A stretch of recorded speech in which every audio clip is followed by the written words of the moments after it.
আজ আমরা আলোচনা করব গীতার নবম অধ্যায় অর্থাৎ রাজগুজ্জন যোগে 17 নম্বর শ্লোকে ভগবান বলছেন, বহুনাং জন্ম নামান্তে জ্ঞানবানাং উপপদ্যাতে বাসুদেব সর্বমতি স্বমহাত্মা সুদুর্লভা।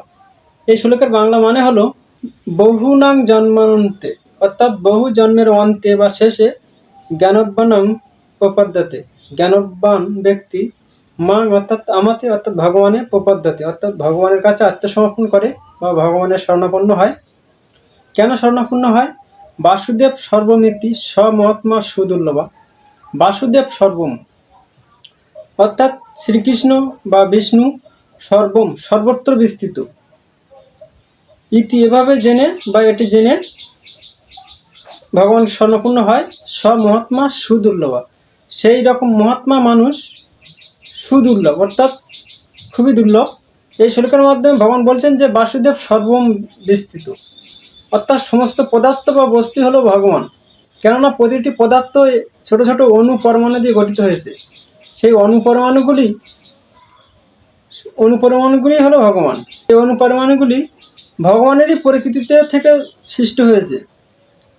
ভগবান নবম অধ্যায়ের 7 নম্বর শ্লোকে বলেছেন যে এই প্রকৃতি আমারই প্রকৃতি থেকে সৃষ্ট। কল্পারম্ভে অর্থাৎ কল্পের আরম্ভে আমি এই প্রকৃতিকে চরাচর বিশ্বকে সৃষ্টি করি। কল্পের শেষে বা কল্পান্তে পৃথিবী ধ্বংস হয়, আমারই প্রকৃতিতে আবার তা সমস্ত বিলীন হয়ে যায় বা মিশে যায়। বিজ্ঞানী অগ্নিবাদ নাস্তিক যুগ বলেছেন যে প্রকৃতি বলে একটি পদার্থ আছে, তার থেকে সমস্ত বস্তু সৃষ্টি হয়। সেই পদার্থের না আছে গতি, না আছে তার ভর। प्रकृति उस पदार्थ का नाम है जिसका कभी नाश नहीं होता और जिससे परमात्मा सृष्टि बनाता है। এই অনুপরমাণুগুলি ব্রহ্ম বলা হয়। তাই যখন জ্ঞান প্রাপ্ত হয় আমরা এটা জানতে পারি যে ভগবান সর্বত্র বিস্তৃত।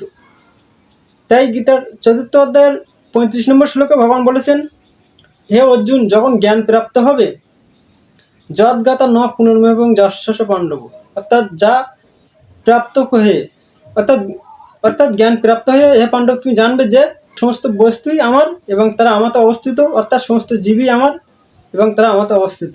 তো এইরকম জ্ঞান প্রাপ্ত হলে ভগবানকে প্রাপ্ত হওয়া যায়। কেননা সেই সময় মানুষ জানতে পারে যে সমস্ত বস্তুই ভগবান, তখন আর তার কোনো রকম মোহ প্রাপ্ত হয় না, তখনই সে ভগবানকে প্রাপ্ত হয়।